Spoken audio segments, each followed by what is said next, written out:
I'm back.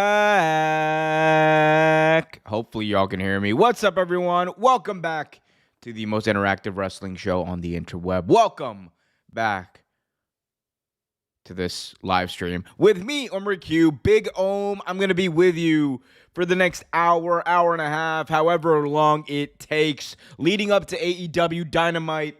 Got a lot of big news, a lot of big stories, a lot of big updates to share because I have not been live for, I believe, 12 days now. So you guys have been deprived of this just absolutely well-kept mug of mine. But I am back.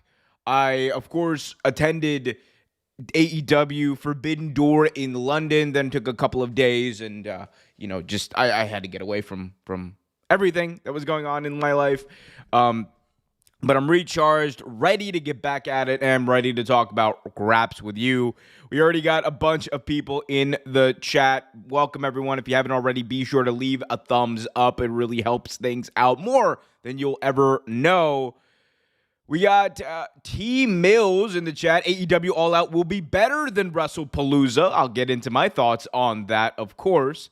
Did you enjoy London and Forbidden Door? So, definitely enjoyed Forbidden Door. I would say that Forbidden Door was probably most definitely the most fun I've had at a wrestling show this past year. And I have been to quite a number of shows this year. I went to Dynasty. I went to Elimination Chamber in February. I went to AEW All in Texas. So out of all of those, I can honestly say that I enjoyed myself the most at Forbidden Door. Also, this was the first time, and I very much enjoy going to shows with my friends and stuff. But this is the first time in a long while that I had gone to a wrestling show by myself. I think the last time that I had attended a wrestling show in person solo was All In last year. So it'd been about a year, nearly a year to the day. And, I will say this. There is something to the idea of just hyping yourself up for a wrestling show. But it was a spectacular time. One of the loudest crowds I've ever been a part of. And I would say like this. The loudest pop I had ever heard in my life in person was CM Punk's return in 2023 to WWE. And that is with the WWE acoustics and microphoning and everything. That pop for Will Ospreay was spectacular. It was probably like the most continuous pop I had ever heard at a wrestling show. So, absolute blast I had over there in London for that. Also went and did some walking around London. That was great before I actually kickstarted a nice vacation throughout the rest of Europe. The crowd at London was great. It was spectacular, Super Omega. It was spectacular. One of the best crowds I've ever been a part of. Second only to this crowd right here that we're building here at Real Take Wrestling. Be sure to smash that thumbs up, guys, if you haven't already. T-Mel says, I went to Glasgow to watch Dynamite and Collision on Wednesday, then Rev Pro on Saturday, and then went to London for Forbidden Door Sunday. I was very tired and tapped out from that week. That is an insane week. Honestly, that is an insane freaking week of wrestling. But I know that, like, over in the UK, y'all don't really get this but a couple of times a year. And in the United States, like, we're really spoiled when it comes to pro wrestling, like meaningful North American, whatever, pro wrestling. But I'm glad you got to do it, man. It's always worth taking the time to do that kind of stuff. What are your top 5 favorite matches from Forbidden Door? Well, okay, like, I'm not going to do top 5. That's like half the card. I'll do top 3. My favorite match from that show was probably the main event Steel Cage Lights Out match. I enjoyed the hell out of it. I thought it was booked perfectly. Spot of the night for me, I don't care what anyone says, spot of the night for me was Hiroshi Tanahashi climbing up a ladder, signaling for his big frog splash off the top, and then Will Ospreay and Kota Ibushi being like, No, Grandpa. No. Not with those knees. We saw you attempting to run, and that was that was not going to be it. So I enjoyed that. I enjoyed the hell out of MJF versus Hangman Adam Page in person. I thought it was a 5-star match in person. Watching it back, that ending was weird. It was very, very weird, and it probably for me it takes away the 5-star rating, but I still enjoyed the hell out of that in person. And I think like I think one thing that we were reminded of, and it is like something really stupid that happens. It's this weird phenomenon every couple of months. People forget that MJF genuinely might be one of the best wrestlers in any company out there. And he just reminds you of how freaking good he is. So very much enjoyed that. And then I would say my third one would be Zack Sabre Jr. versus Nigel McGuinness. Not only for the fanfare, not only for the tributes to British wrestling that came out, but also just I think Zack Sabre Jr. is operating on another level right now. We also, I did not want to miss this. So Michelle welcomed me back. Shout out to Michelle in the chat. Shout out to Data Mike in the chat who left the chat before the show. Said, it's pretty sad that AEW had to move All Out to the afternoon on September 20th because WWE is so desperate to put AEW out of business by scheduling WrestlePalooza on the same day. I will give my thoughts on this very shortly. I think there's a lot to get into with this whole WrestlePalooza AEW All Out dynamic that we certainly are going to cover here, and I will do that. Daryl in the chat also said, it seems like Tony Khan and the Bucks and all the other people should have already known this was going to happen when they got into this. Well, I will also certainly cover that, and I think, it is clear to everyone at this point the WWE mentality when it comes to counter-programming AEW. They are going to be more and more aggressive as time goes on. I don't think this will be the only time they will attempt to counter-program AEW. I would expect a lot more of this in 2026, like significantly more of this in 2026. And it might change the way AEW announces pay-per-views as well as far as, the timing and maybe not including that. But we'll get into all of that and much more very, very soon, I promise. Excuse me. Thoughts on Wardlow returning? I thought that Wardlow, Wardlow is one of those people who I, honestly did not really see. Not going to say I didn't see a future in AEW for him, but he's just been gone for so long that it's hard to see where he would fit in. That being said, I think it worked. What they did with him and the Don Callis family worked. And I think that family, that stable is stacked. And it's weird because they made that stare down between Wardlow and Konosuke Takeshita seem like a match you wanted to see. So TBD on where this goes. But, I mean, the money match is obviously Takeshita and Kyle Fletcher. It's going to be interesting to see where Wardlow fits into that. But, look, I'm more optimistic about Wardlow and AEW than I have been over the past couple of weeks. Or months, I should say. How do you feel about AEW's plan for their international shows? Can they bring their biggest show to Wembley before WWE? Well, they will certainly be running Wembley next year. It is confirmed. They are bringing AEW All In to Wembley Stadium next year. Bank holiday weekend, I believe August 27th, something, right around that time. But so they'll be back at Wembley before WWE. I made a video where I kind of talked about why WrestleMania will not come to London and why I think it will be a very long time if that ever actually happens. But I encourage everyone to go check that out. But it's gonna be hard. It's gonna be very hard. I just repeated that. I'm drinking coffee.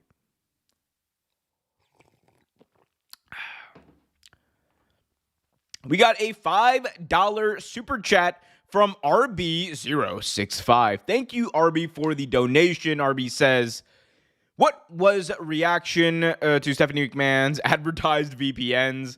Mine was Hasan yelling, yo, also AEW do something like CMLL is doing with Pokemon. Let me Google what CML is doing with Pokemon because I am not too sure. Is there like a partnership? Anyway, okay, I have something pulled up, but as far as the Stephanie McMahon advertisement for VPNs, it was hilarious. It was objectively one of the funniest fucking things I've ever seen WWE do. And mind you, this is just weeks after they announced a deal with ESPN, exclusive streaming rights in the United States for their big pay-per-views, a platform that ESPN has invested a lot of money and time in, that they really want to get off the ground. And Stephanie McMahon's advertisement really, like the actual ad, let me see if I can actually pull up the audio, because the actual ad is like hilarious. Because if I'm at ESPN, I would not be happy about it. And I think there were reports that ESPN were not happy about it. Here, actually, I think I can play the actual audio. But the thing is, ESPN, they signed this big deal for streaming rights in the United States, $30 a month, right?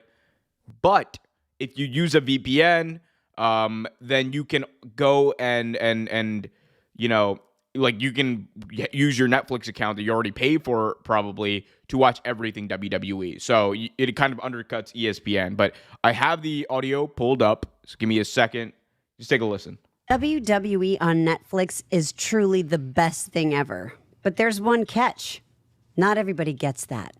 A lot of you are still watching WWE the old school way, on cable, dealing with boring commercials while I'm enjoying uninterrupted action.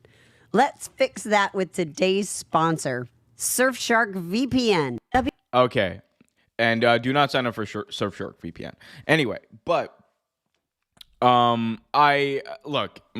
it's hilarious. It's objectively really like hilarious.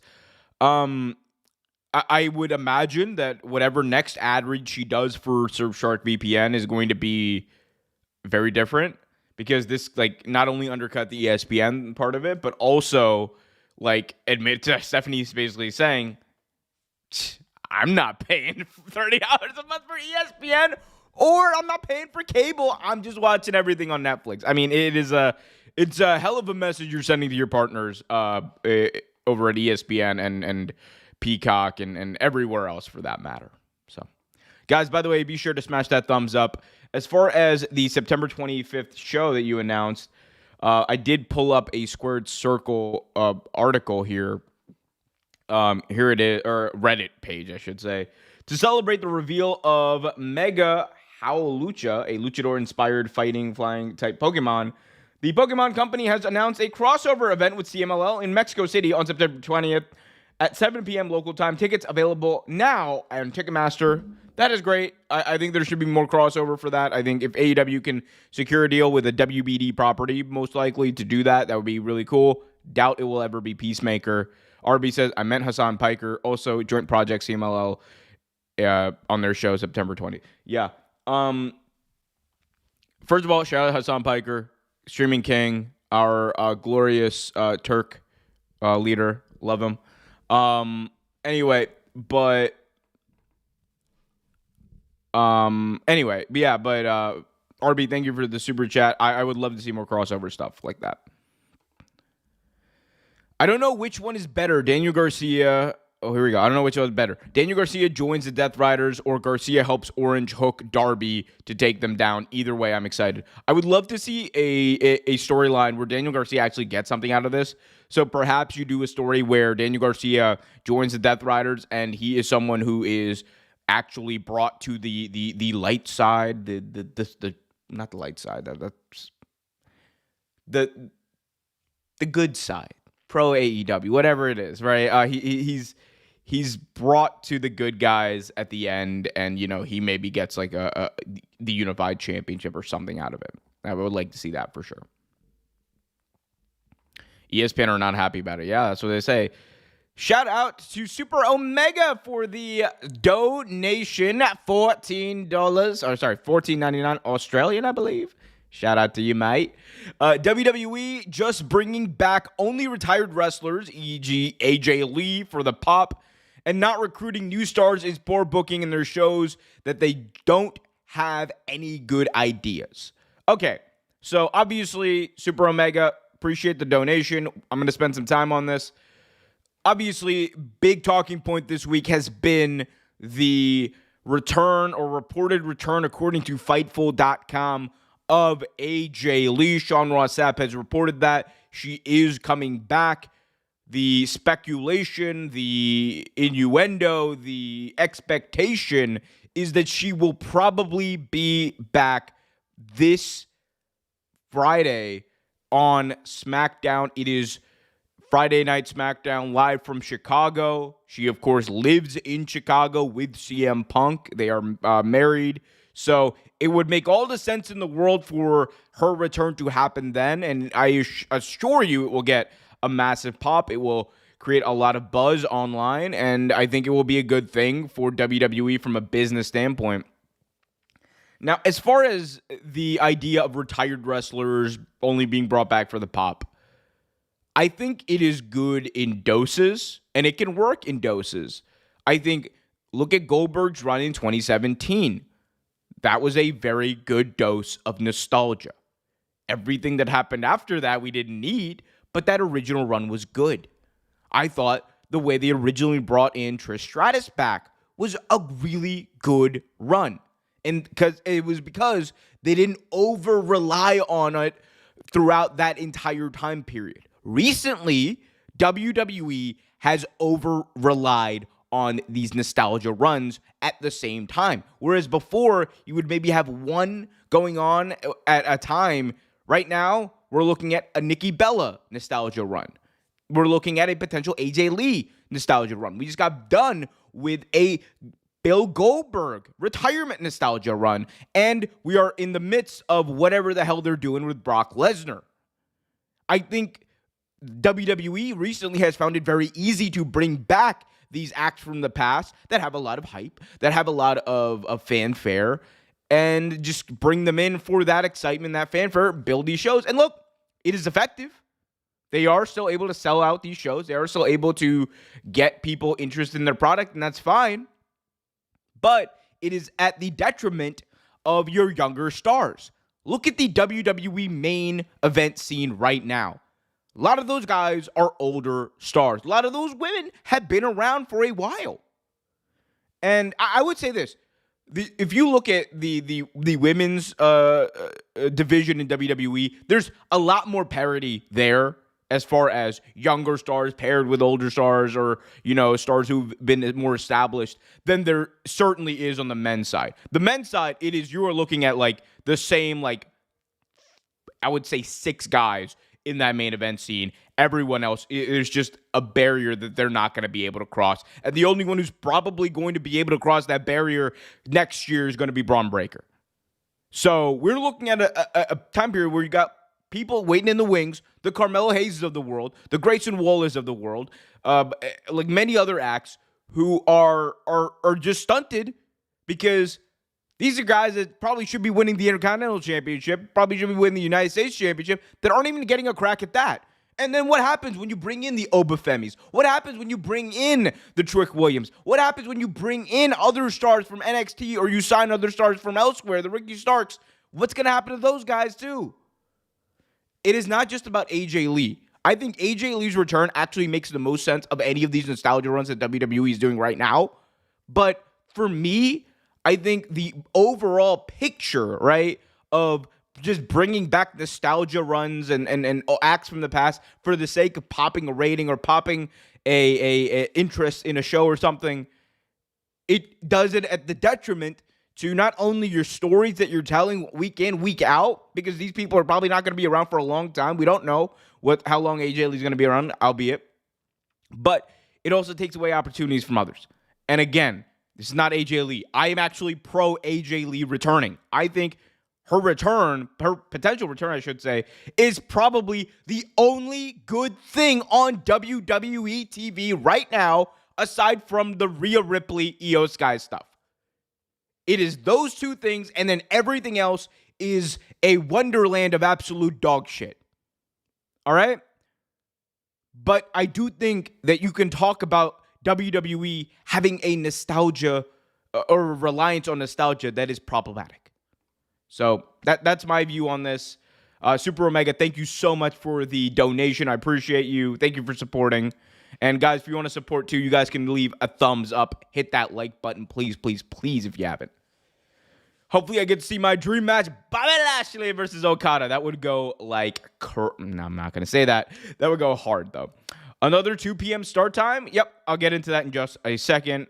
Caracol in the chat says, hi, mate. Hello, mate. Hello, governor. Anyway, sorry.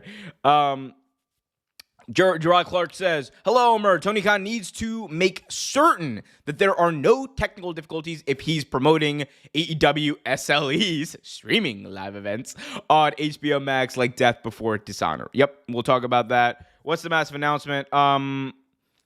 Yeah, you know what? I'll just get into the massive announcement right after I read this chat. How many times at Roman wrestles does he have to be written off TV and be brought back 2 months later to return for a pop? Yeah, I mean, that's just what they do. That is the formula, the formula that works for them, and that is what they're going to continue to do. It's unfortunate.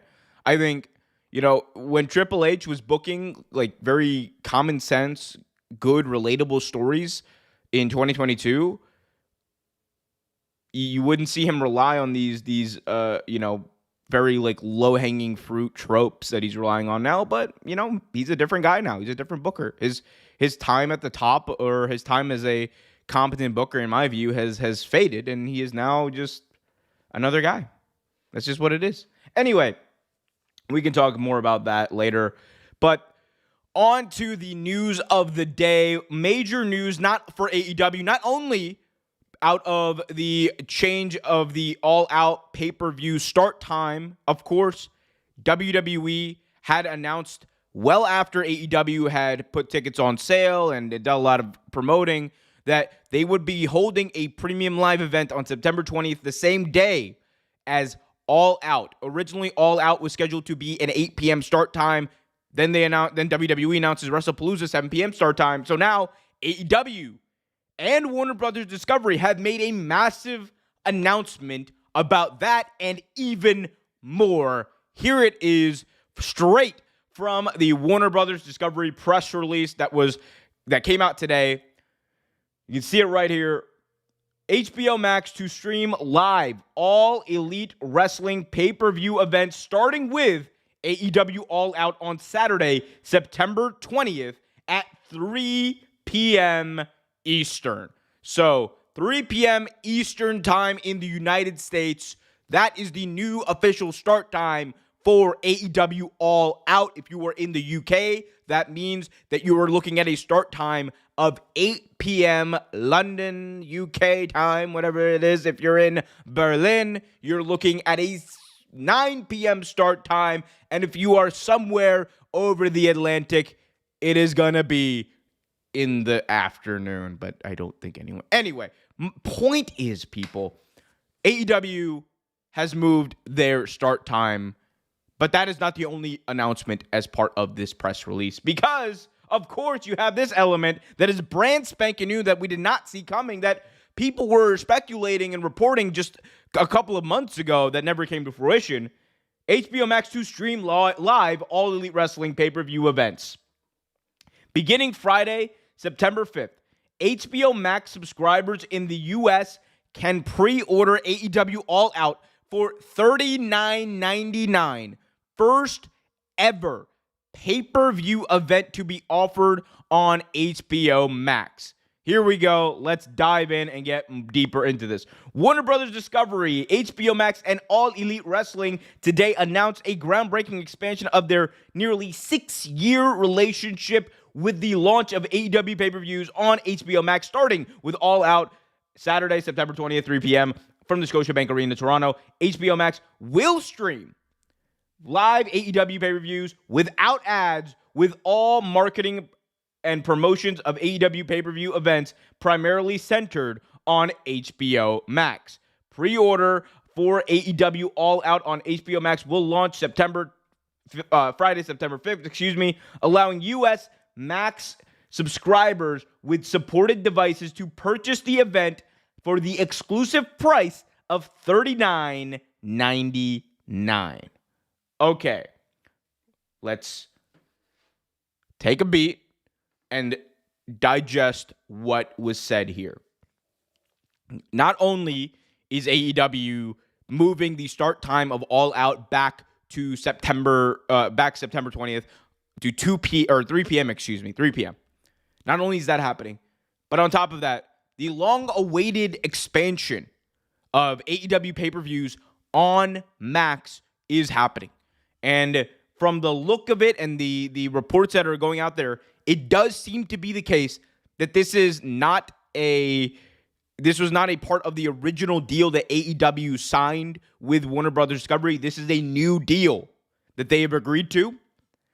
And this is an expansion of that deal. So it looks like there will be more AEW like money or whatever that's going to be, or there more money, from WWED coming AEW's way. So essentially, from a business standpoint, they're getting more money, and that's healthy for them, good for them. The part we care about is the deal, so to speak.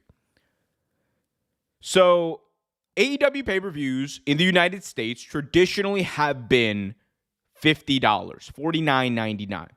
HBO Max is offering them at an exclusive rate that no one else in the United States, whether they be Prime, Triller, whoever, can offer them at $39.99. So you'd use your Max subscription to order an AEW pay-per-view, you get a $10 discount is what they're saying. Now, of course, for those people who are using a VPN, you're going to be fine because you're probably still going to use a VPN, order it from Triller, order it from YouTube for, I believe it was like $29.99. I was of the opinion that if AEW is going to agree to this, it would need to be a significant discount. And I don't think that $39.99 is a significant discount at all. I think that is it's just a bad look because, look, I understand that AEW hasn't cannibalized their pay-per-view models. They never, were going to be the people who, they believed in the pay-per-view model. They believed in selling monthly pay-per-views, and they have kept their business alive doing it. Like, there's nobody who's selling like pay-per-views in combat sports or whatever like AEW is right now. UFC just cannibalized their pay-per-view model completely. That's gone. And once you do that, as we've seen with WWE, it is very, very, very difficult to go back. And the only thing you can do is move forward and try to make that content and market that content to be as valuable to any potential streaming property as possible. So, what do I think of this? I think I was always of the opinion you got to do something more in the $25 per pay-per-view range to make it worth the fans' while. I think otherwise, it's a big nothing burger because what I'm going to do is I'm just going to use a VPN. I'm going to order it on Triller. I'm going to order it on YouTube. I'm going to order it from Amazon, wherever. And I'm going to pay like $29. Because why would I pay, $50 or $39.99 when I'm already paying for HBO Max $10 a month minimum. That is the ad supported tier of Max. Imagine if you're paying for the $21 a month for the premium tier of Max. It's a lot of cheddar. You're basically getting very little to no bang for your buck there. And I get it. It is still going to make them, I think, a lot of money. It's still going to help, expose AEW to more people. It's going to, Max is going to want to push this as much as possible. It's going to be up on the home screen when you have a live AEW event. I fully understand that, and I'm sympathetic to it. But from a fan standpoint, this does not seem to be a huge deal for me. Got some reactions coming in the chat. And I know y'all have a lot of stuff here. Trips basically has to book the show to fit more of the TKO business model. That's absolutely true. I mean, it's been a very different company since TKO took over. JD from New York says, that it's the final shot for AEW to be killed by WWE for losers. Yeah, JD from New York says a lot of shit. And I don't particularly give a crap about the shit that he says. So, yeah. I mean, I don't know. All right, yeah. Shout out to JD from New York. I love Hulk Hogan. I don't know. 3H relies on either nostalgia or hype surrounding any personal disagreement between wrestlers. Yeah, I mean, there is a lot of that. Arizona's might be able to see All Out during the afternoon. Dog, if you are on the West Coast, you're going to be seeing All Out at like 12. Like at noon. That's good. I look, man. I've said this before. Whenever I'm on the West Coast and football is on, I love myself some 10 a.m. football. I need more of that. Please, please, please. I'm old, everyone. I'm old. I'm not 30 yet, but I'm getting there. Slowly but surely, I'm getting there. And I'm telling you right now, afternoon wrestling is where it's at. Give me afternoon wrestling all day. I can do a post show easier. I can go have some dinner, go hang out with my friend. There's so much more I could do. Let's do that. If I'm AEW, I'm like, nah. Every show is an afternoon wrestling show. Let's do that. Basically $40, says Frank G Life. What's up, Frank? Hopefully you're doing well, my man. Haven't seen you in a while. I thought that with pay-per-views moving to Max, maybe AEW would drop prices down, but apparently not. Yeah. I mean, look, from a business standpoint, what probably happened here is that, Max said that they want to maximize, pardon the pun, the amount of money they're able to make. And look, the deal for being the exclusive, with all marketing and promotions of AEW pay-per-view centered around Max, that means that AEW is only going to be promoting Max. It's still going to be available on other platforms, but they're primarily going to be pushing, you can watch it on Max this Sunday, whatever. So for Max, it's like making the money on the pay-per-views. Like that's really what it is. And then giving AEW like a lump sum payment, I would assume is what happened. But, obviously the details need to come out before we can say anything definitively. Money, more money for TK. Yep. That is happening. They should have stood on business, AEW. What business? Wall Street Money? What business? Shout out to Wall Street Money. Haven't seen you in a while, man. Hopefully you're doing all right. Ryan Davis, what's up, Ryan? Right on time for football season to start. Says, yeah, but how much does a VPN cost? So I believe for me, I have, I'm not going to say which VPN I have because I do not have a contract with a VPN yet. But you can get a decent VPN, for I think the high end, I pay like $80 a year for the VPN that I use, and over 12 months, it's significantly less than $10 a month. I think it's worth my while because I only really pay for Netflix and HBO, right? And I save half the money, I save $20 on every AEW pay-per-view I order. It does pay for itself in that respect. So it depends on how much wrestling you want to watch. For me, I don't have cable. I watch all of WWE's shows when I watch them. Haven't been tuned in or locked in recently, but when I watch them, they're all on Netflix. I only pay for Netflix. I don't have Peacock. I don't have the other platforms, so it works for me. These may be made sense when AEW had 4 pay-per-views, but 40 quid every month, 40 days, whatever, is too much. It's their business model, and it will be until they get a deal to cannibalize that they feel is worthwhile. If you look at it, AEW makes a lot of money off their pay-per-views. Genuinely. They make a boatload of money off their pay-per-views. It's a large portion of their yearly profit. So for them, unless someone pays them somewhere in the range of $40 million per annum or something more, I would assume, to completely cannibalize their pay-per-view market, much like WWE did a couple of years ago when they announced the WWE Network, if it, like, unless that happens, I don't see a world where it's where that's a reality, where you get like a Max subscription and you get AEW pay-per-views. Max would need to like make them an offer they can't refuse, all Godfather edition,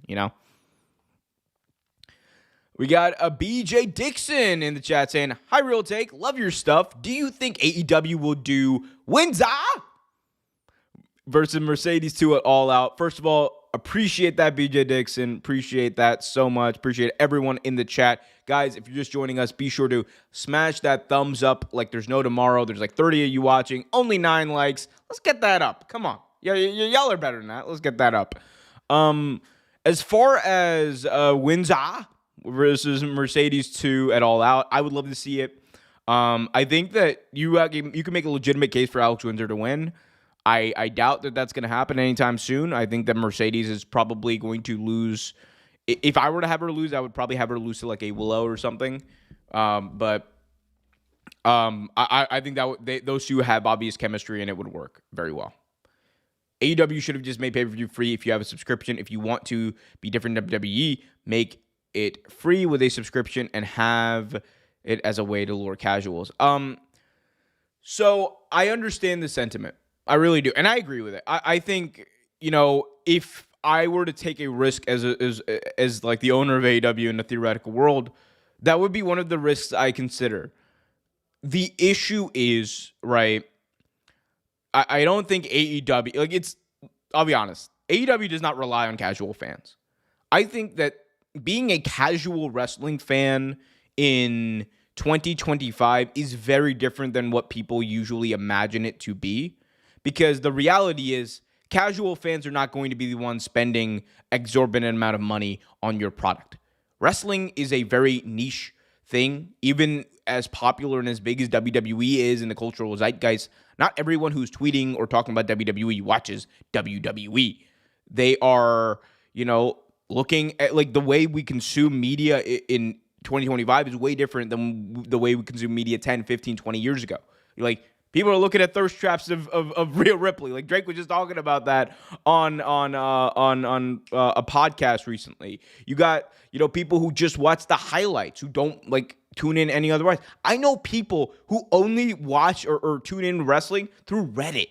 Like, there's very different ways that people like associate with pro wrestling nowadays that you can consider them a casual fan, but not all those casual fans are necessarily movable into fans who are going to spend money on your product or watch your product in a way that's going to help you make money, right?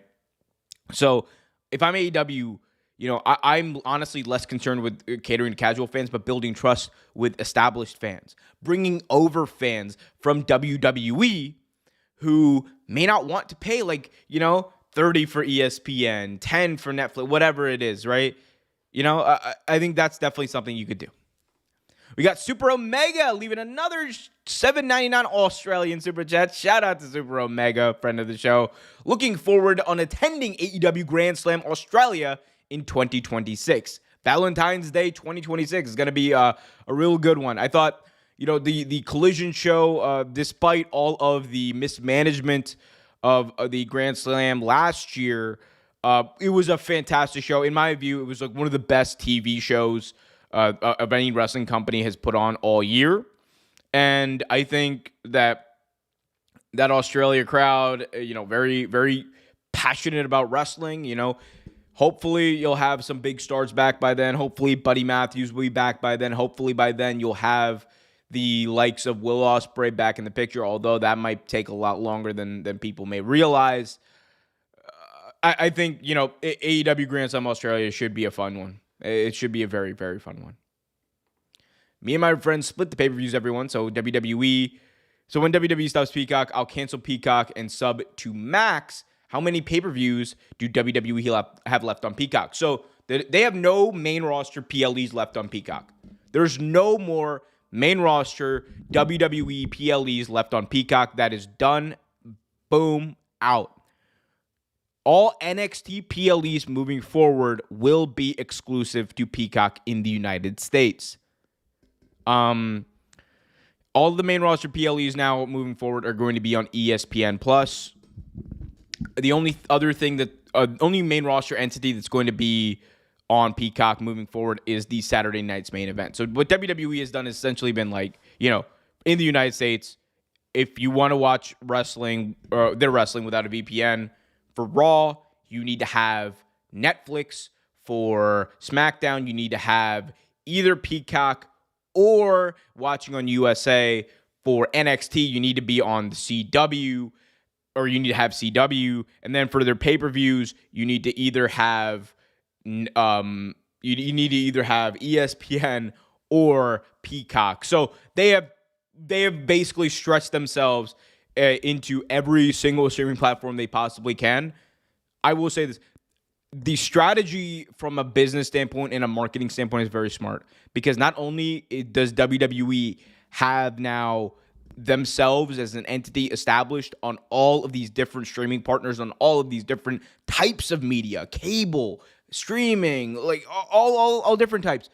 But on top of it, all of these different entities, from NBC Universal to CW to Netflix to ESPN, the industry leader in sports, all have an incentive now to boost WWE in their other programming, to boost WWE in the cultural zeitgeist. It is going to expand WWE and their popularity even more. And that is part of the calculus here. And it is a very, very smart strategy by WWE, I have to say. NXT and Saturday night's main event. Yep. Okay. But if you don't draw in the casuals, you're not going to last. The casuals are the ones that bring in mom and dad with their kids. They will buy merchandise for the kids. I mean, I think AEW has done a good job of bringing, if you go to AEW pay-per-views or AEW events, you're going to see a lot of people with families bringing their kids. I think I think there's different types of casual fans. The issue that I would say the larger issue that AEW faces is one of, just being up against the industry leading juggernaut that is WWE, that is more relevant in the cultural zeitgeist than they have ever been, that is just an unstoppable machine that is hell-bent on hurting them. And if you're AEW, the number one thing that you have to do now as a company is secure long-term your rights fees. And part of the deal here that I think people don't realize with WWE, WWE putting their programming up against AEW is not just a move to, hurt the idea of AEW or hurt, one pay-per-view. It's a larger strategy than that. WWE, in my view, and with all of the moves they're making, it's very obvious they want to try to hurt the popularity of AEW, and drown it out in a way that hurts the company's eventual renewal. Because AEW getting that first renewal and it being as big as it was, and now this expansion is the big thing that's going to keep them alive, help them thrive, help them grow, help them compete in acquiring free agents and whatnot. And the only way to really stop it, or the most effective way to stop it, is to hinder any future deal. And they've done a good job with that in the respect of making deals, exclusive deals with all these different partners. So there's AEW, when they're up in 2 years, they're not going to go to ESPN. They're not going to go to Peacock. They're not going to go to Netflix. Their options are limited. And if you can limit those options, hurt the ratings, whatever, because remember, WWE reportedly wanted to move NXT to go head-to-head with Dynamite on Wednesdays, and CW said, well, no, because we want to maximize our ratings and our profits. So, it's ruthless business. And if you're AEW, you got to make sure you secure the bag first, and then you have the strategies are go from there. And, it's not it is unfair to an extent, but at the end of the day, that's the game that you're playing with the industry leading juggernaut that is WWE. Real talk. Drake has said Rhea Ripley is his muse. I don't see the appeal of Rhea Ripley. I'm more of an Io Sky guy. Look, I don't discriminate. Shout out to all the women everywhere. I'm Umar Q. And I love all the baddies. Super Omega in the chats leaves a $7.99 Australian super chat again. Thank you for being so generous, Super Omega. I appreciate you so much. That promo of Darby Allin with the blood and writing on the whiteboard on Dynamite was great. Hope to see more like them on AEW. I will say, the very little bit of wrestling I watched after Forbidden Door, because I checked out. I was traveling. I was on vacation, and I needed to just get away. I did watch a very good chunk of that Dynamite show from the ECW arena last week. And it was an electric show. I thought, AEW has done a very decent job, to honestly poor job of rebounding after all pay-per-views, and having these big shows. But man, oh man, oh man, that show hit. That was fantastic. The Darby Allin promo was fantastic. The Darby Allin match where Claudio's tossing him over the guardrail. Insane stuff. I thought that, this felt, and it was a crowd that was really into it. This felt this felt like professional wrestling. This felt like the pro wrestling that I want to see. And you compare that, and you can, honestly, you can put as many people, and as big of a crowd as WWE had, and that crowd was awesome. Shout out to France. Shout out to the 30,000 plus who showed up there for Clash of the Castle. But to me, right, the crowd is a part of it. It can enhance the aura and whatever. But man, when you got a company and a creative and a star-studded roster, that's hitting on all cylinders like AEW is right now, you can put 80,000 people in a stadium and just put on a decent show. It's not going to compare to the show that's hitting on all cylinders. Shout out to Super Omega for that. Shout out to Gerard Clark for the $2 super chat. I've heard that WBD extended their deal with AEW. Yes. So part of the press release that I was reading out earlier that actually we'll get back to in just a second was that the deal to bring the pay-per-views to Max for a discounted rate, quote unquote, is an expansion of the deal. So it looks to be the case that the deal that AEW and WBD signed last September, about a year ago today, that deal was not including any of the pay-per-view rights. This is. So what that means is, most likely, AEW is either getting an expanded portion of the pay-per-view share from HBO Max, or HBO paid them a lump sum payment and said, hey, we want to be the exclusive holder of our exclusive marketing holder of these rights or whatever, and we're going to give you a lump sum of money in order to do that, and we can own the content, do whatever. Okay? But yeah, it certainly looks to be an expansion of the deal. I don't think that this is an extension. I want to be clear about this, actually, because I just actually reread your super chat. I do not read this as an extension of the deal that they announced. I think you look at these as two separate things.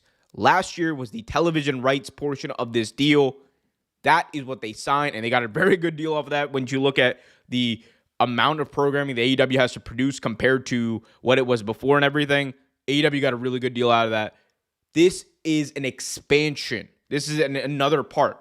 So in 2 years, unless the fourth-year option, which is in play for Warner Brothers Discovery, unless that fourth-year option is picked up, in 2 years, AEW will need to negotiate another contract, but this seems to be a separate deal from that, if that makes sense. AEW showed WBD their pay-per-views is here the real money is. Yeah, where the real money is, excuse me. Frank says, I feel like until AEW has homegrown talent and grow it and not worry what WWE is doing, they should just be themselves. I think that's what they're doing. Like I said, Tony used to get really amped up about this stuff, and he would go on he would go on rants about it. He has done a very good job of not taking the bait, putting on his shows, and letting it speak for themselves. And I think Forbidden Door was a really good example of that. I thought that a fantastic example of that was All In. They put on probably the show of the year, and they did it under like very difficult circumstances compared to what was going on with WWE and the counter programming. And they had one of their biggest gates of all time, and they followed it up the next month, or the next pay-per-view, excuse me, with another one of their biggest gates of all time.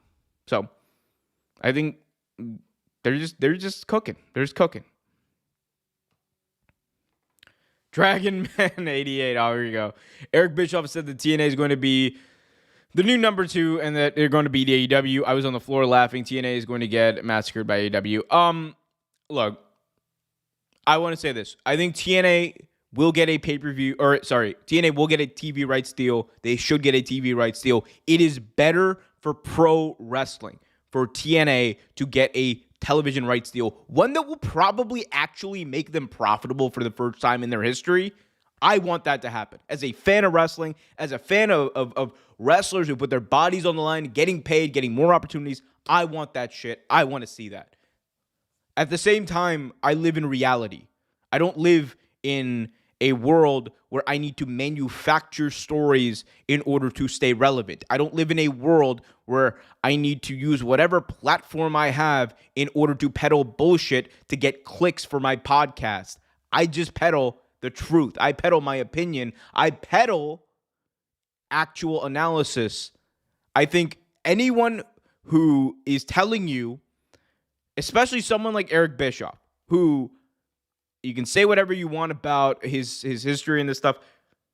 Someone who, like Eric Bischoff, who I assume understands the reality of television, understands the reality of this business.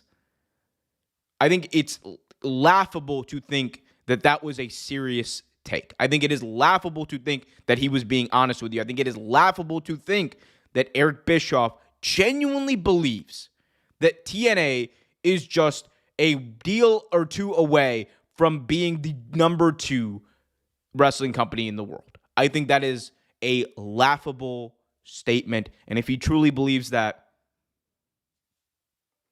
best wishes go out to Eric Bischoff. I don't know what to say. AEW has plenty of homegrown talent, and it's nice to see. Yep, they're using them more and more every week, too. Apparently, TK learned his lesson, focus on AEW. Yeah, that's what he's got to do. We'll see when the Jaguars start playing, though, because, football season is usually when that Q4 is usually when Tony gets distracted by the Jaguars, but we'll see. Eric Bischoff sounds like a disgruntled ex-employee. I mean, I don't know what he sounds like. All I know is it's it is what it is, man. Like, I don't know. I made an entire video about it. While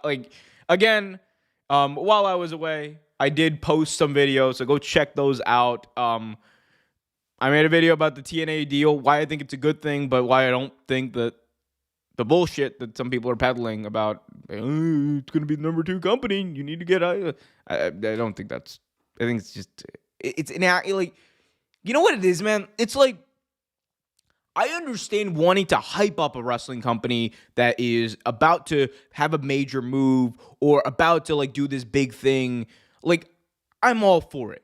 Damn right. TNA Slammiversary, dog, I was so hyped for that show. I loved that show up until the main event. And yeah, I want TNA to succeed. I'm a fan of TNA. I'm not going to sit here and tell you that TNA is going to be the second biggest company in the world, but by getting one TV deal that pays them $10 million a year when the second biggest company is getting paid multitudes of that. That's just a stupid thing to say. It is a stupid, dumb, inaccurate, dumb. I don't know. What do you want me to say? I would feel very stupid telling you that. Genuinely, I would feel very stupid coming out here and being like, AEW is gonna overtake WWE when they get their next TV. No, I would be if I said that genuinely. L's in the chat, all of you, because that would be bullshit. Because that would be a lie. That would be me lying to my audience for clicks. I'm not gonna do that because that's stupid. We're talking about pro wrestling here. I'm allowed to be passionate. I'm allowed to do all that stuff. I'm allowed to say that quality-wise, if you want to say quality-wise, TNA is the best wrestling company in the world or the number 2 or whatever, you're well within your right to make that argument, and I'm here for it. I'm here to listen, and you can do that. I'm of the opinion that quality-wise, AEW is probably the number 1 company in the world. I thought earlier this year was New Japan, but I think AEW's overtaken them. But like, come on, what are we doing here? Like genuinely, what the hell are we doing here? We're talking about it's just so stupid. It's so stupid, so dumb. Shout out to Super Omega, who's been very generous today. I appreciate you, Super Omega. Thank you so much. $7.99 Australian. Love your point of view on wrestling and how you see what is good and poor storytelling. Hope other content creators be like that and not be one-sided. Look, again, man, it's. I will be honest with you about what I am watching, what I'm not watching. I don't watch WWE right now. I'm not as tuned in as I have been. I watched that product nonstop from the end of 2020. Actually, no, from mid-2020 up until now. I did not miss a SmackDown. I did not miss a Raw. I did not miss a PLE outside of the Saudi shows that I don't watch. I never watch the Saudi shows. So, caveat. It got so bad over the past couple of months. Like, SummerSlam was my breaking point. I said, I need to take a break. I don't watch it right now. I've seen the clips. I saw the big reaction John Cena got. Amazing for him. But I'm not going to sit here and tell you, as someone who has not watched the past couple of weeks, oh, this Raw show was bad because vibes are off. No, I'm not going to say that. If I watch a show or if I review a show and I give you my opinion of a show, I'm going to tell you what my opinions are, It's what it is. It's what it is. And I think, it's so easy for people to just, say, lying bullshit. I don't know. It's just, why? Why, man? Just give your opinion. You're Eric. My thing is, man, you are Eric Bischoff. You accomplished something that no one else since Vince McMahon took over the WWF has ever been able to say they've done. You beat the WWF. You beat Monday Night Raw. For 83 weeks, you, Eric Bischoff, did that. You are one of the most accomplished people in the position that you have been in. You are responsible for helping create one of the most game-changing and influential factions in the history of pro wrestling, period. Vince McMahon wishes that Hulkamania had the long-lasting influence that the NWO did. You can take that to the bank. It baffles me to see someone who's been responsible for all of that to say something as stupid as that, to blatantly lie like that. It's either lying or he genuinely has no idea what he's talking about, and I don't believe that about Eric Bischoff. I don't for a second. As someone who has listened to his podcast, I don't believe that, man. I don't. So, again, it's just, it's disappointing. It's disappointing. Did I write disgruntled? Man, if only put half of my efforts, if only put half the effort on my Spanish as I put on my English. Hey, man, it be like that. Do you like the super small, do you like his super small venue, his doing this and last week? Because I don't. I like the ECW arena. I think the ECW arena has an aura to its own. I like these residencies that AEW has been doing. I think, picking residencies that either have the mystique and aura of the ECW arena or the visuals of that Chicago venue they were at, I think is good. And, it makes it feel more special when they eventually scale up to the bigger venues. Because I think that is around the corner in the next year or two for AEW as well. New Japan, sis, the actual company that really needs homegrown talent. Yes! Yeah, no, dog, seriously. New Japan is so cooked right now. So cooked right now. Everybody's leaving that company, putting them in a meh position. If I'm New Japan, I'm starting to invest in big storylines for people. Dog, and if I'm New Japan, shout out to Geto. Geto had the run of a lifetime as a promoter. Geto has had and been responsible for booking some of the greatest matches, storylines, etc. in the history of pro wrestling. Bro, it's time to give Ghetto. Nah, man. It's time to take the book away. I'm so fucking sick of the House of Torture. I'm like, and shout out to Evil, but I'm so sick of Evil. Like, what are we doing, bro? Like, what are we doing? Like, New Japan had the strongest start to the year. Q1 of 2025 was one of the best starts to a year that New Japan has had since the pandemic. And then House of Torture. Like, no one wants to see that. Come on now. Come on. I don't have the connections to the venues. Not American. Is just my opinion. Doesn't look good on TV. I think that's fair. I think like there is definitely something to bigger arenas, but you know, I like personally like I think the issue that AEW faced in those larger arenas was like, you know, you may have had like 3, 4, or 5,000 people, but it was a quieter crowd.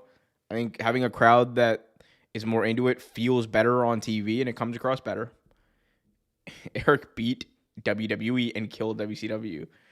Yeah, where's the lie? Where is the lie? Super Omega in the chat said TNA will never be number 2. You know, like again, they could be like. I mean, a lot would have to happen, but like, you know, like it's just I think it's disingenuous to genuinely say that with a platform like that. You know, if that's your genuine analysis, I think it's very disingenuous for someone in Eric Bischoff's position to say that, in my personal view. Because I just the math doesn't math. Like on a very surface level, the math does not math. I don't know how you come to that conclusion in a genuine way. Perhaps I am misguided. Perhaps I'm the stupid one. Perhaps I'm the one who doesn't get it. But I genuinely, you know, I don't know. Maybe I don't see it. Maybe I'm wrong. Challenge him anyway. No. But yeah, so yeah, it's kind of wild though. It's kind of wild. Anyway, I do want to get back to a portion of this press release that does give away a little bit more info about the pay-per-view stuff that AEW is going to be doing. Leading into AEW All Out that Saturday, September 20th, TNT and HBO Max will air AEW Saturday Tailgate Brawl All Out at 2 p.m. Why don't they just call it Brawl Out? Like I know you don't want to like talk about that situation. Just call it Brawl Out. I don't know. Anyway, whatever. Okay, so they're gonna have like a tailgate, a 1-hour show that gives fans adrenaline pumping for the afternoon. Okay, so the pre-show is gonna be on Max and TNT, so that's good. We'll give them a chance to plug that to a larger audience as well. So they're gonna be plugging the pay-per-view, but that's not all. There is plenty more news to talk about. Actually, this is only for football fans, but I do need to just crash out about this. If you're an American football fan, for the next 30 seconds, indulge me. Scott Hansen confirms NFL Red Zone will contain actual full commercials this season, not just overlay ads. He says the new intro will be 7 hours of Red Zone football start now. I hate ESPN. I want them to... I want them to be sold off to a different entity than Disney, someone who will hopefully get rid of commercials on Red Zone, something that shouldn't exist, and you know, bring the fun back into Red Zone. Fuck you, ESPN, for this. This is absolute dog shit. I hate this.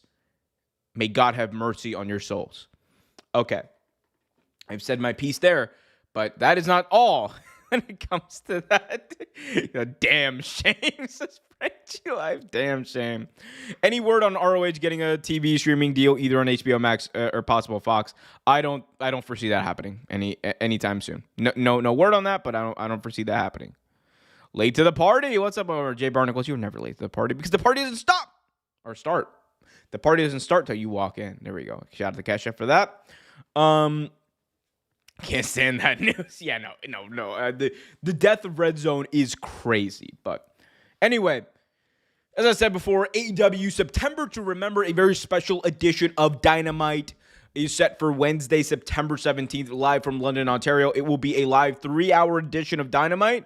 So going to be a bit of a tribute, I would assume, to the November to Remember pay-per-views that WWE used to put on. So shout out to them. It seems to be a big thing there. I've been enjoying ROH on YouTube. To be honest, I think YouTube, like live streaming on YouTube, if AEW can get some sort of expanded deal like WWE has for YouTube, and just put ROH TV and stuff on YouTube, it would get it in front of a lot more eyeballs. It would get a lot more interest, and it might give AEW the opportunity to sell their own ads and potentially make money back off that. So I would, if I'm AEW, that's what I would consider. Super Omega, you have been extremely generous today, and I appreciate the hell out of you. It is because of people like you, fans like you, awesome MFers like y'all, that, keep this train rolling. I appreciate you so much. Let me just say that from the bottom of my heart. I appreciate everyone who's watching. Please hit that like button if you haven't already, people. Please, please, please. TK should get Bozilla to AEW. She looks like a great talent to have on your roster.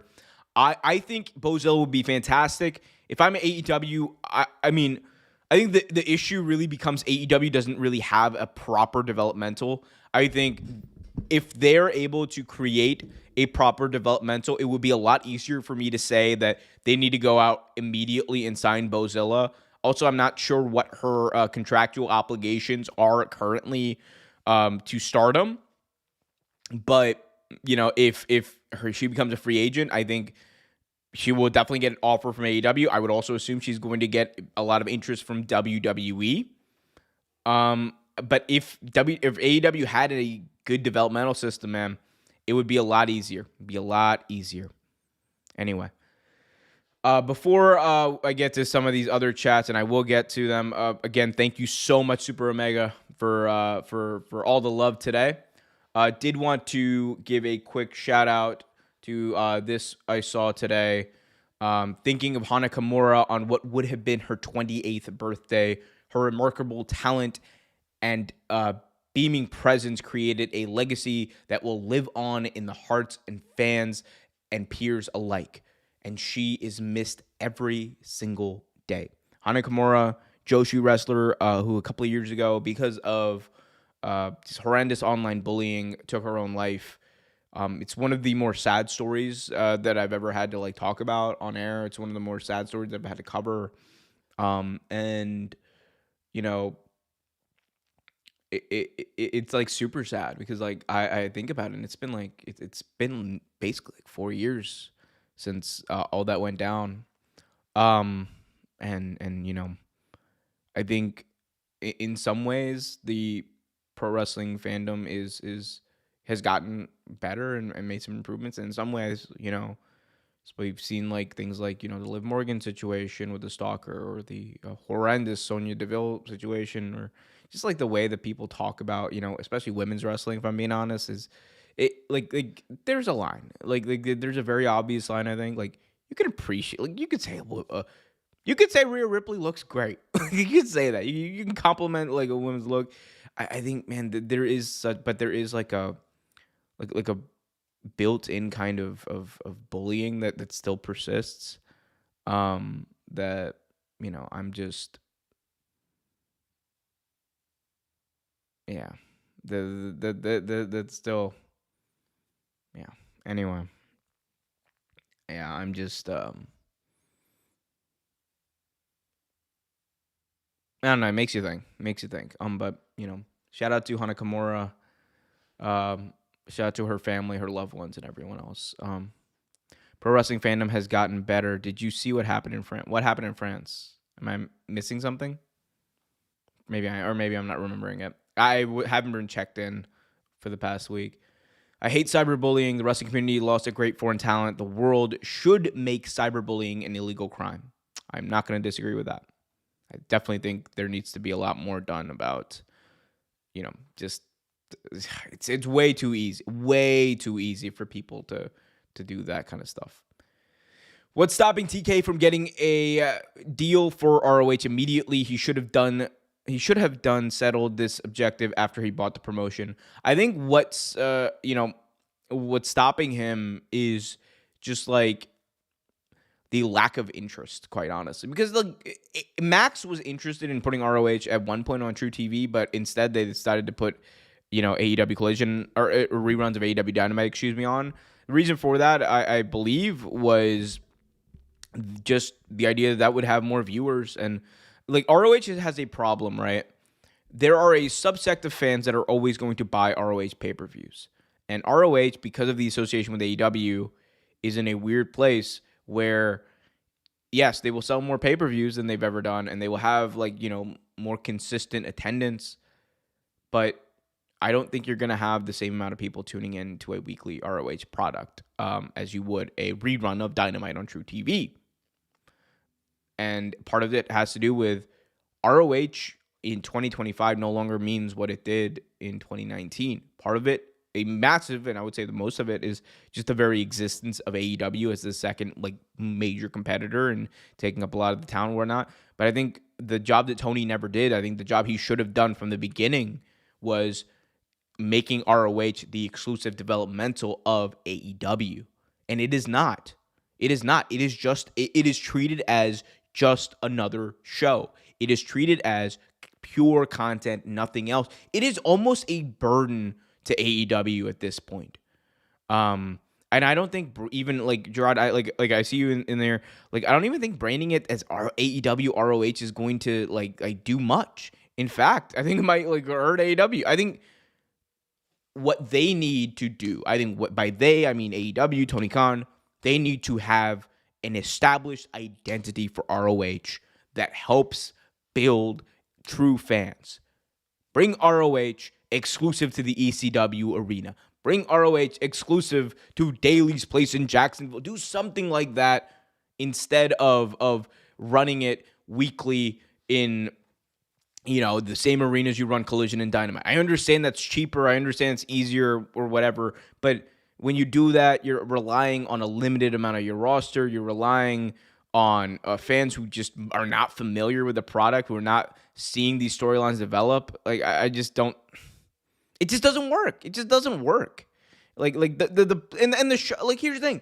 I used to watch ROH TV every week. The show is dog shit. Outside of Athena, there's no continuous storylines. The show is bad. The show is genuinely bad. There's no through lines. It is just, this happened. Great showcase match.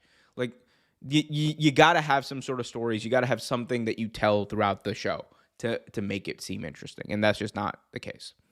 Not going to lie. They need to run ROH like GCW. I agree. You need to invest in it. Give it its own identity. Do what you need to. Ring of Honor should start being on YouTube for free with its own roster and stories. Right now, it's just paywalled AEW Dark. Yes, and I would argue AEW Dark was better because you would still have main roster AEW talent competing on Dark. Make ROH a semi-developmental and a traveling show.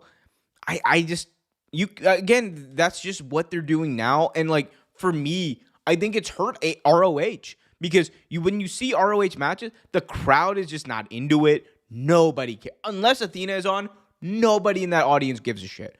People are getting up.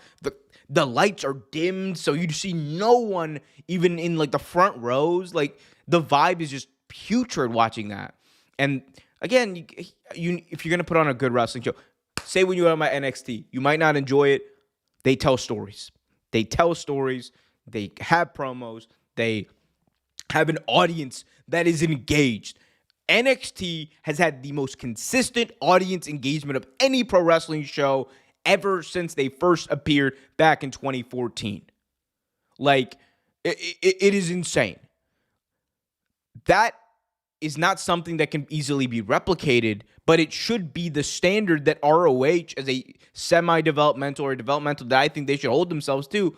And I think AEW has chosen the path of expediency, of convenience, I should say, in just creating content for the sake of content. TK needs to hire Scott D'Amore, Kerry Sokin, Gail Kim for OH. Yes. Yes. Hire all those people. If you can, that is a star-studded a group to hire. I agree with that 100%. Don Callis family looks so much greater than the Vision. Yo, don't even get me started. The Vision. It's so bad. It's so, I mean, like, the Becky stuff intrigues me because I think Becky is a very compelling promo and arguably the most compelling promo now in that group. But yeah, man, the Vision. I am. It was way better when it was just Bronson Reed and Braun Breaker with Paul Heyman. I thought it was much more interesting. Rollins ruins it. AEW should have did what ROH. AEW should have did what ROH. Coffee, people. Drink it. AEW should have did what made ROH its own brand instead of having random ROH talent. Absolutely. Except for that Bandito versus Takeshita match. Yeah, no, fantastic. That was an awesome freaking match. And like they still have awesome matches, but it's like what gets you hyped up to see those matches? There's no build up. It's just match. It is literally, you know what ROH's problem is? It's what people complain about AEW being like you know when you got like E-drones and WWE state media complaining about, oh, AEW, they just put matches on and they don't have any storylines, even though it's like, if you watch the show, you see the story, you see the matches, whatever. But it is legitimately that. That is the problem with ROH. It's legitimately nonsense. Doesn't make sense. Just matches for the sake of matches. And then, boom, big matches that are going to be exciting on the show. But how do you get people hyped up for it? You don't. Excuse me. Yeah, but what's the vision for the Don Callis family? Ayo, that was a good one. I enjoyed that. That was a good pun. More puns, please. More puns. I want that. But what the vision is, I think it's the disintegration of it. It's definitely the disintegration. It's starting to get crowded. Look, yes, I agree. Shout out to Rocky Romero. That man has no place in the Don Callis family. I don't know why he's in there. Shout out to Rocky Romero. I love Rocky. I love Rocky Romero. We might Don Callis family might need to start making some cuts. I love Lance Archer in there. Keep Lance Archer. Keep Wardlow. Keep Konosuke Takeshita. Keep Kyle Fletcher, obviously. I'm down with you. Like, you need some jobbers in there. Keep Trent. Brian Cage, and get him up out of here. I mean, sorry, I know he's injured, so don't get him up out of the company, but get him up. I mean, you can't. He's like 5-year contract. Anyway, Brian Cage can go off and be with go do something else. But you know what I'm saying. You guys know what I'm saying. You guys know what I'm saying. That's so funny. Tony needs Paul Heyman. I don't think he needs Paul Heyman. I think I think Tony probably just needs to delegate ROH. He can have like a vision mapped out, but I think I think ROH needs its own vision and establishment. Same thing with Hechicero. Look. Oh. Let's not get too hasty here. All right. Let's not get too hasty here. Hechicero. You know what? No, keep Hechicero. Hold up. I know damn well somebody has this. Let's see. Don Callis family. There's definitely a graphic that has all of these people.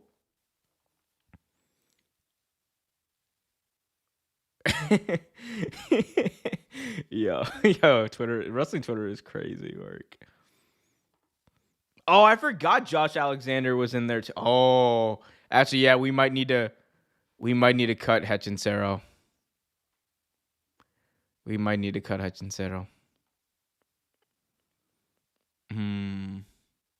Because I forgot Josh. You know what? Oh, I know. Oh, Mark Davis. I'm sorry. Get him up out of here too. Yeah, no, this is a crowded. Okay, yeah, this is crowded. I know why Rocky is in the Don Callis family, so Don can have a hand in New Japan stuff. I mean, that's why they got Hechicero too. So,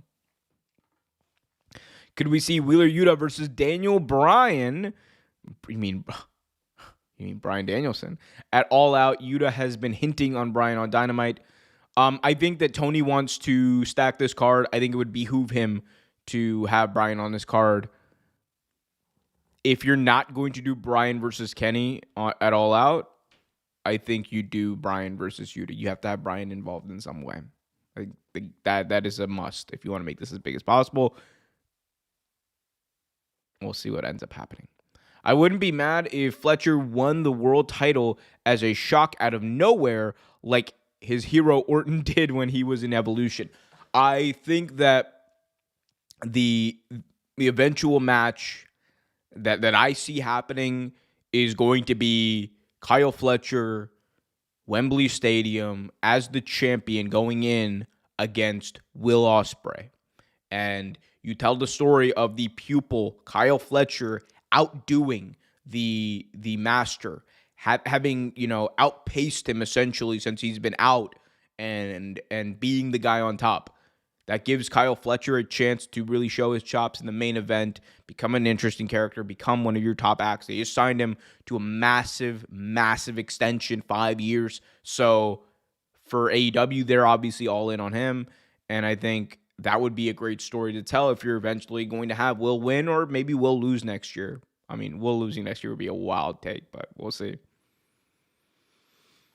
ROH is the perfect example of Tony Khan spreading himself way too thin. I don't disagree. Tony has plenty of Paul Heymans in the back already. Damn, he's got Dean Malenko back there. Shout out to him, yeah. I think Braun will turn on Seth. I think he will too. Put the new AEW hires and some of the former WWE talent on ROH like Ace Austin, Isla Dawn, and possibly Dakota Kai. Oh, no, Dakota's main roster. We put Dakota Kai on the main roster. I agree with Isla Dawn, Ace Austin. No. Windsor is main roster now, too. Windsor! But that's the other thing, man. Like, they, because you don't have a developmental, you kind of have had this, like, weird, like, thing of people who probably should be in developmental who are, kind of going back and forth. And you just have to have the identity. You have to have the identity. There's 11 members. Yeah, that's a lot. I said Hechincero, Rocky Romero are in Don Callis' family because Don wants to have a hand in multiple promotions. Josh Alexander would also be with Maple Leaf. Yeah, look. Okay, so we're cutting Brian Cage. We're cutting Rocky Romero. We might have to cut Trent or put him on IR. Mark Davis, we got to cut him. Put him on waivers. Yeah, so I mean, I get I'm not. I don't disagree, but yeah, cuts need to be made. I'm just saying, cuts need to be made. Too much people. How could you say something so controversial yet so brave? Do you think Mercedes mentioning Windsor's husband was too much? Isn't she dating Beast Mortos or something? I believe she is in a relationship with Beast Mortos. I mean, I assume that, I assume that it is okay. Unless there hasn't been anything reported that says they weren't cool, but I assume it's okay. Alex Windsor and Ospreay made it known to fans that they are related by marriage, so it makes perfect sense. Say as a heel. Plus, there's video of Ospreay doing Monet's dance. That is true. He was hitting that Monet. If you're Tony Khan, what do you do with one of If you're Tony Khan, what do you do to one of WWE since they are going to bring back AJ Lee and have John Cena's last match? You just tell the best stories in pro wrestling that you've been doing for the past couple of months. Nothing else you can do.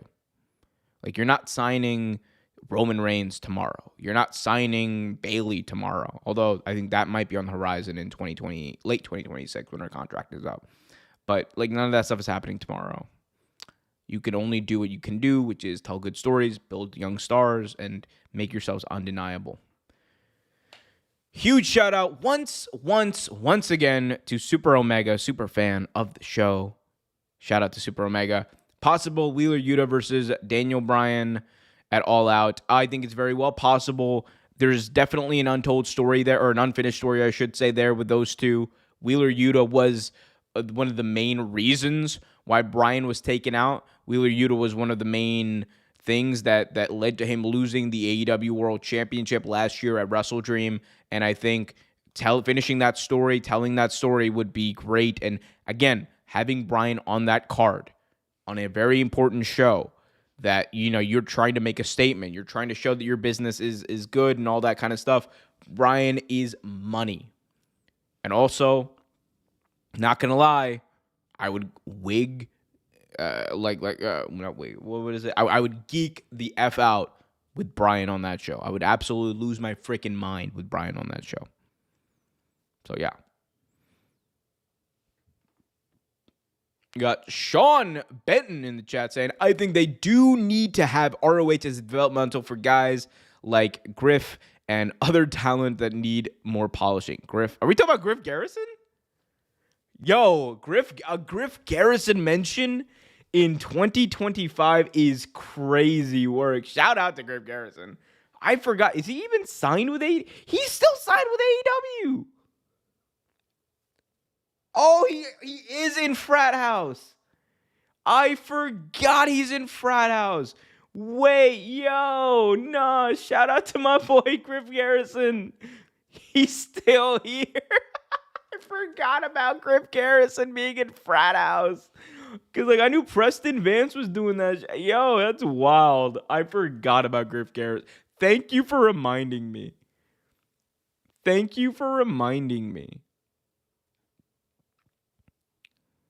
That's crazy. We talking about...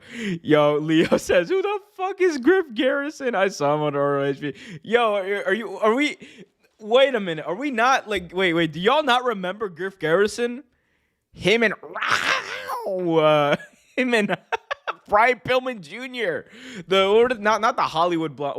Oh, what was their tag team? Not the Hollywood Blondes. That was Pillman and Austin. They were the something Blondes.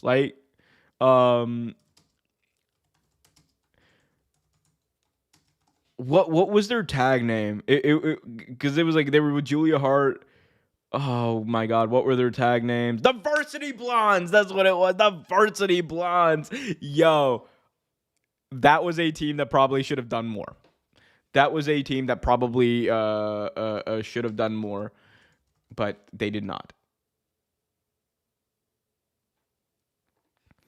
Ace Austin developmental has been TNA for a long time. I think he's main roster material and should be assigned to Bullet Club Gold. I think they're only called the Bang Bang Gang now. I don't know if they're allowed to use the Bullet Club thing, but what was I even at? Sean.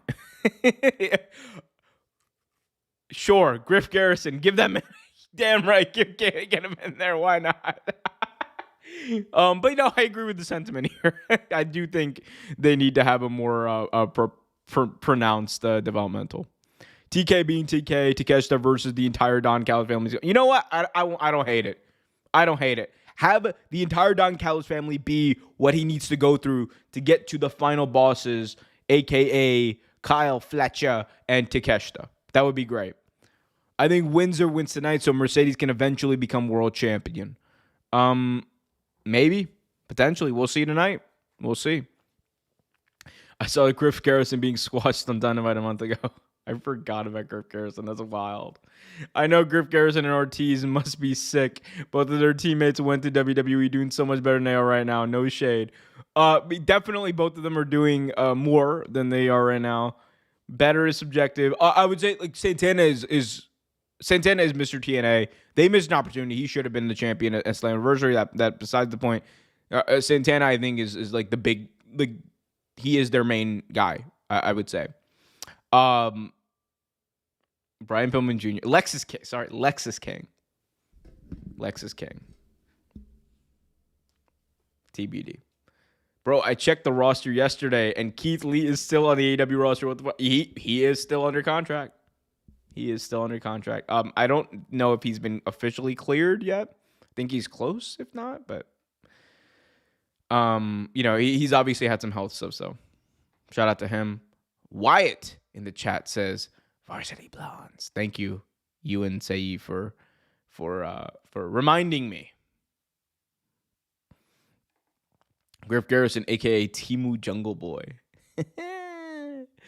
Oh man, Timu Jungle Boy is crazy. Timu Jungle Boy is a wild chat.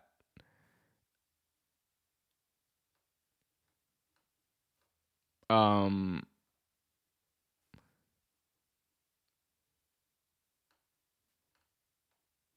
yeah, man. Gerard, I see you said that I missed one of your chats. I definitely read the one about I definitely read the one about putting AEW hires in some of WWE. Yeah, I read that one. I'm not sure if there's another one I missed, but I don't see anything else from you um after that on my end. But anyway, um you have to remember something. Keith Lee is out with a life-threatening illness, if I'm not mistaken. Yeah, he was out with a life-threatening illness a couple years ago. And then he was like pulled out because he just was not cleared to compete from World's End 2023, and has been missing since then. So shout out to him. Hopefully he's doing better. Bang Bang Gang is AEW trying to be original, but it's still officially Bullet Club Gold. I do have that shirt. I don't see the Alex Windsor post on my end, Gerard. So if you want to resend that, you can. But for whatever reason, I just don't see it on my end. Anyway, Windsor, but I do think Alex Windsor is there's a lot of big stuff in store for Alex Windsor in 2025, hopefully. But I do think AEW has a bit of an issue, or a huge issue, I would say, with kind of waiting too long to pull the trigger on some people. Like I feel like there's just so many people who are kind of waiting their turn in AEW, where I'm like, maybe we can tell some of these stories faster. Like for example, Willow. Like, what are we doing there? We've been waiting on this Willow Statlander thing for a while. We've been waiting on the Jamie Hayter thing. She did another return. Like, like I think some of this stuff does need to be I'm not gonna say rushed, but we got to move a little bit faster. I think Tony. I've enjoyed her time as the champion.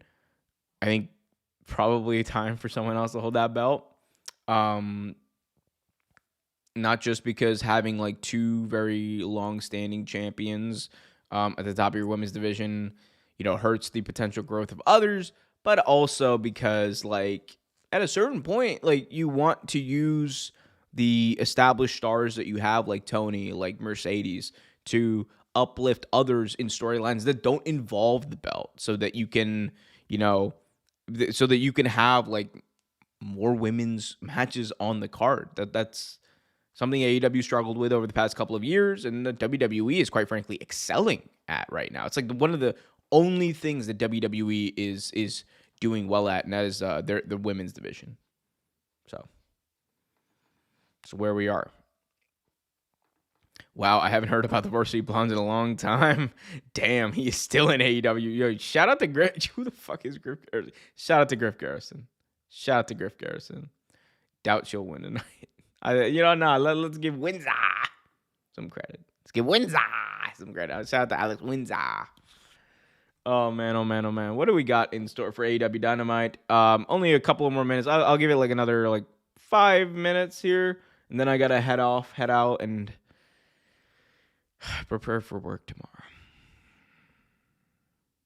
But football is also back tomorrow, so I'm super excited. The NFL is coming back. Baltimore Ravens, future Super Bowl champions. Lock in those bets now. I'm not a gambling man, but y'all should lock it in.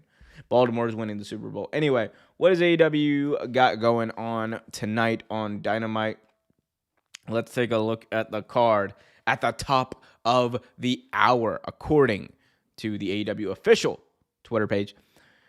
The 2300, aka CW Arena, welcomes us back for a live AEW Dynamite. Be there 8/7 Central. We got TBS title on the line. Alex Windsor challenging the champion Mercedes Moné.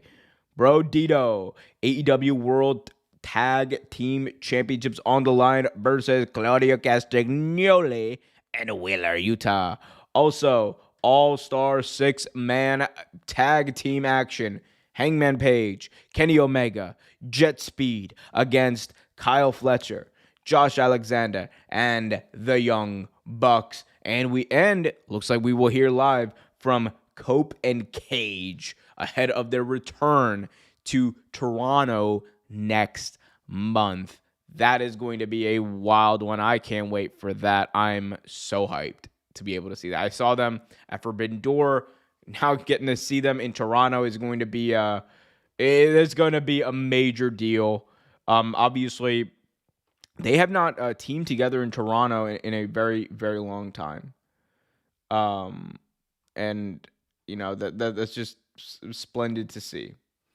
Oh no, Tony did enough. Okay, while I was on the air, Tony Khan, who he does this like every week now. Before a big show, before every Dynamite, Tony Khan does an Unk live stream on Twitter. And by that I mean like, so for those of you who may not know, oh wow, I just saw a flurry of chats come in out of nowhere.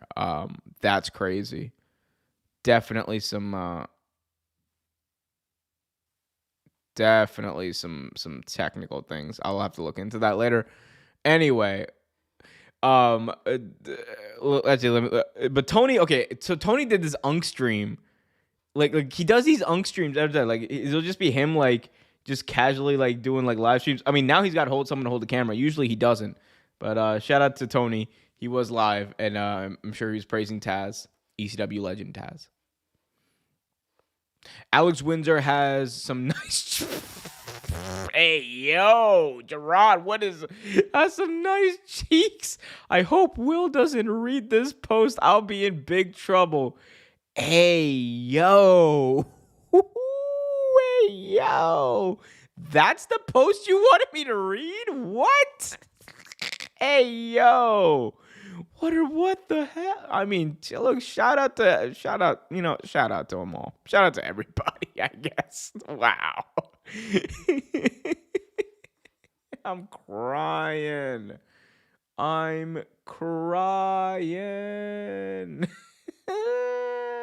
Brother. Bro really said that. Hey, yo. All right. Well, thank you for sharing that, chat. Oh, yo said that was a joke. No, it wasn't. No, it wasn't. No, you can't backtrack now. Leo says Alex Windsor is what Jamie Hayter should be. Jamie will get back to that, I think. I hope so. I'm not going to lie. I would have Megan Bayne win the CBS title a long time ago. I think Megan Bayne needs to be doing something. Whether it's a tag team division or not, she needs to be doing something. Man, y'all are funny. Y'all are funny. When are the Death Riders? Where was the Death Riders when Syndicate were champs? Scared. Omer's chat stopped showing up on screen again. Yep. I don't know what happened. I think it may have been because I minimized the chat box, but my bad. Was he holding a cup? Yes. Tony is notorious for drinking scalding hot coffee whenever he possibly can. So that's probably what he was drinking in the cup. Yeah. No, this was not a joke, Drew. He said, this is a shoot. Nah, bro. This is a shoot, brother. This is not a work. We got Sarah in the chat, friend of the show, Sarah Banger, saying, I like the idea, Leo, to have Camille be the one to dethrone Mercedes. Yeah, I mean, actually, I think I may have missed that, but let me see if I can find it. Oh, my God.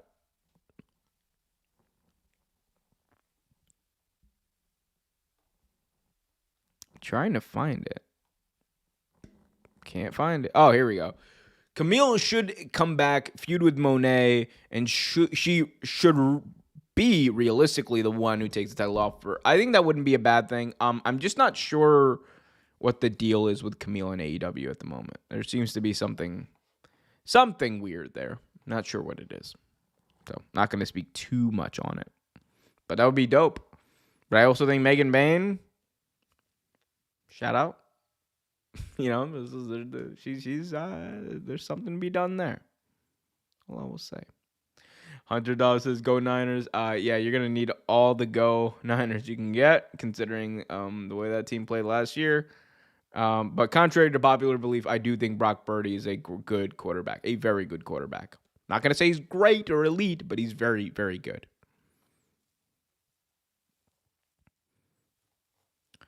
In my opinion, Shirakawa. Oh, Jesus Christ. Y'all are wild. I didn't even read that chat.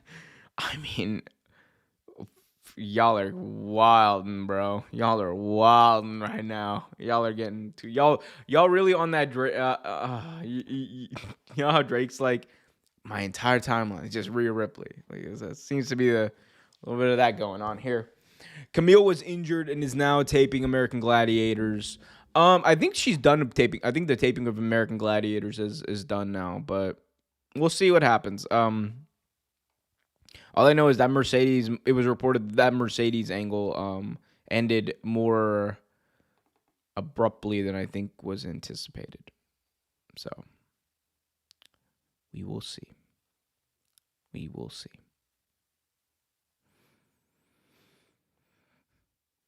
Anyway, all right, guys. I have appreciated this so much. I'm back. We're gonna be doing more streams. I'll be back maybe tomorrow, depending how tired I am tomorrow. As you know, I won't be back tomorrow because tomorrow's football.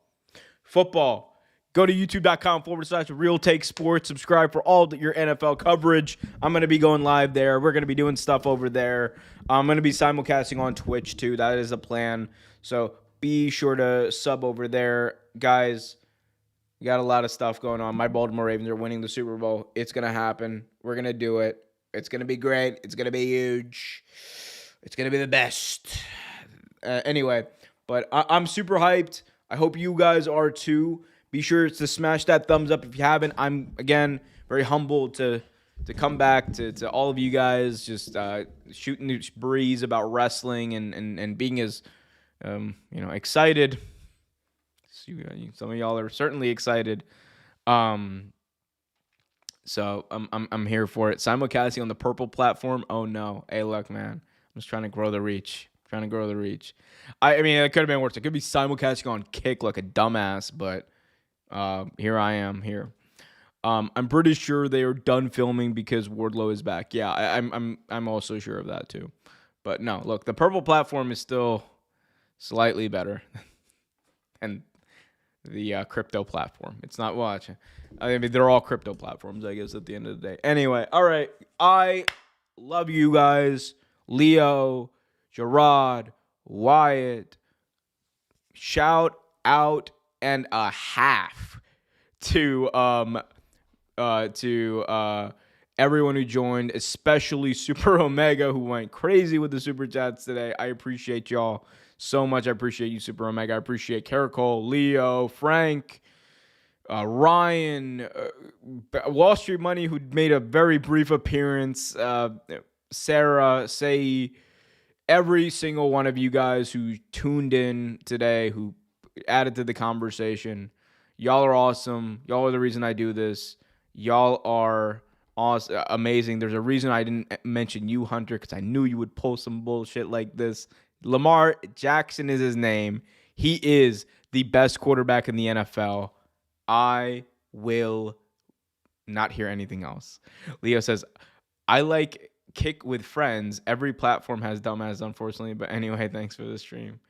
I mean, look, anyway, my Kick rant I will save for a different one. Later on, Marco Panthers. Hey, y'all are gonna need that luck too.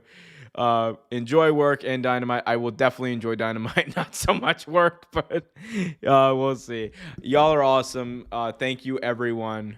Until next time, keep it real.